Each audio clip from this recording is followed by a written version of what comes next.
Hi, welcome back to the channel. In this video, I'm going to share with you 10 different items I stopped buying that have had positive impacts on my finances. So why did I cut out all these items? Well, not just to save money alone, but to cut from my budget things that might just be a waste of money and channel that money to something else that adds more value to my life. Now, there are some things on this list that you may not agree with, but hey, these are just the things I cut out myself. Completely personal opinion. If you are doing any of them, as long as you are happy, that's totally fine. All right, let's jump right in. And please don't forget to hit that like button. It really helps YouTube to boost my video. Thank you. The number one thing I stopped buying is lottery tickets and sports betting. A lot of people love taking chances with a small amount of money, hoping to win millions. I myself included. I used to love buying lottery tickets. I loved the excitement of thinking, what if I win? As the draw date gets closer, I'll be fantasizing what to do with my winning. Within a short time, the results are out. I didn't win, but I'll just try again. And this went on for a while. The same thing with sports betting, which is on my mobile phone. I actually won a few, but I lost a lot more. I soon cut this out when I realized that lottery and sports betting are not the only way you can get lucky. A little bit of luck is required in everything we do. The only difference is the chances of getting lucky. For example, when your business transactions go successfully, some people think it's just hard work paying off, but actually a little bit of luck was involved too, because I'm sure you must have experienced similar transactions that failed. With this type of luck in business transaction, at least you can actually do something to influence the luck you get. Unlike betting on something like the Powerball, where your chances of winning is only 1 in 300 million. Think about it, it's pretty slim. You might say it's just a small amount of money, but that small amount quickly adds up over time. So now I just channeled that my small amounts of money into things that adds more value to my life. Number 2 is items on sale. I'm sure I'm not the only one who ends up buying more things than initially budgeted when there is ongoing sales. Marketers know that people love getting more for less. So they make you feel like you are saving money, but in reality, sales make you spend money that you wouldn't have spent in the first place. The other day, I was just in the supermarket during this July mid-year sales, and those sales signs were flying everywhere. So before I know it, I was already standing beside this beautiful center rug, and I was already running my palms through this rug, and my God, it felt so good. The rug was on sales for 50% off, so I bought it. Normally, I wouldn't have considered it because I didn't really need a rug. That was the most recent incident of my weakness to some really nice things on sales. After that, I no longer buy things just because they are on sale, except if it is something I genuinely need and will definitely use. For example, when I go to shop for toothpaste and I see a twin pack on sales with 65% discount, I always buy that because I will definitely use it, and other similar items too. Number 3 item is cheap phone. You know the ones, they are usually on the show glass, and sometimes you can't even pronounce the brand names correctly. They always seem to have everything, a decent camera and a lot of filter apps. I once bought one that came with a 360 camera app. At first, they work just fine, but after a few weeks, it starts getting really hot and freezing during use. I used to buy this type of phones because of their cheap prices, but in less than 6 months, I would find myself in need of another phone. However, not anymore. What I do now is to take some time and research which phone will actually meet all my needs and has some good reputations for quality. Even if it is slightly more expensive, I find that it saves me more money in the long run. Number 4 is processed foods. Well, not completely anyway. I've cut back on buying processed foods by 80%. You know, processed foods are very convenient, quick, and very satisfying. But the problem is that apart from the health cost, they are also very expensive. Have you noticed that a few quick meals in McDonald's cost you way much money, enough to prepare a decent meal at home that you could eat multiple times? I used to order the quarter pounder, and from the name and description, you would think it's a big burger, right? It's not. Sometimes when I'm really hungry, I can eat 2 of them, and they are not cheap. So I have reduced my processed food purchase by 80%. The remaining 20% is just for some times when I want to treat myself to something tasty and different because, let's be honest, they do hit the right spots. Number 5 thing I stopped buying is wine. I would always buy 1 or 2 bottles of wine whenever I go grocery shopping at the supermarket. I would tell myself it was just in case I had a visitor. But the truth is that I rarely had guests over. So I always end up drinking the wine myself. And let's be honest, wine is delicious and definitely one of my weaknesses for sure. It is one of those things that are so good that you just know is bad for you. So I decided to cut it out of my budget. Now, if I do have a visitor coming over, once I confirm they are on the way, I will run to the supermarket and buy a bottle if I think it's necessary.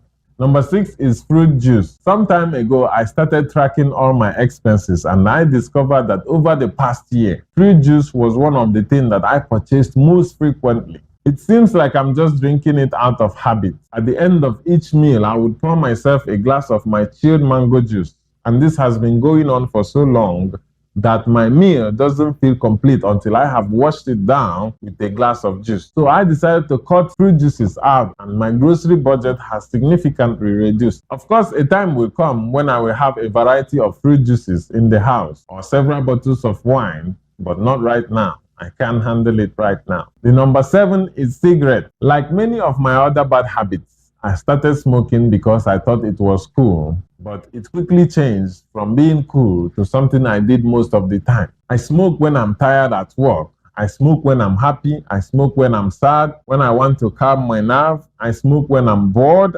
I smoke after eating and also especially when I'm drinking. And this meant that I was smoking over 1 pack of cigarettes within 24 hours. So you know, cigarettes are not cheap.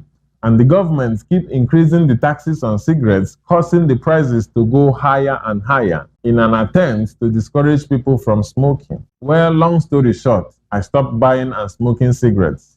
It wasn't easy after I had tried and failed many times in the past. But finally, what helped me was a movie called A Beautiful Mind. It is a story about a professor that has a mental condition that causes him to see things that are not there. So he got better and people were surprised. And when they asked if he still sees those imaginary visions, he said yes, but he just decided to stop interacting with them because not every desire that has to be satisfied. And that line struck me. You should see this movie. I have countless of desires that I can't or probably shouldn't satisfy. So I just decided to put smoking in that category too. And this shift in mindset helps with internal battles that I always have with myself whenever I walk past a place where cigarettes are being sold. And since I stopped buying cigarettes, it has cut a lot of cost for me. And more importantly, I've never been happier and more proud of myself. Number 8 is extended warranties. The next time you're going to make a big purchase, you might find the agent trying to sell you an extended warranty on the product. They say something like, for an extra X amount of dollars, you will get free repair on this product for the next 5 years. This often sounds reasonable and cheaper, especially since repair of such items can be expensive.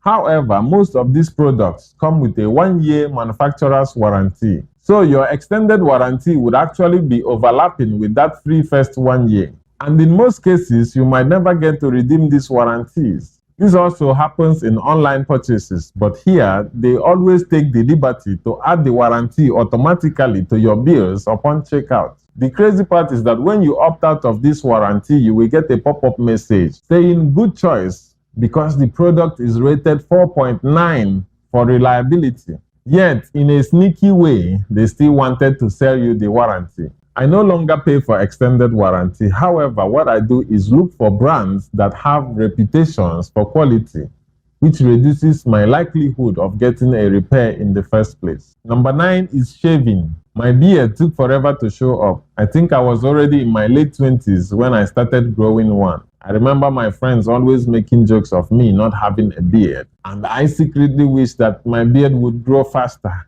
Well, fast forward to today, now I have to shave at least once a week.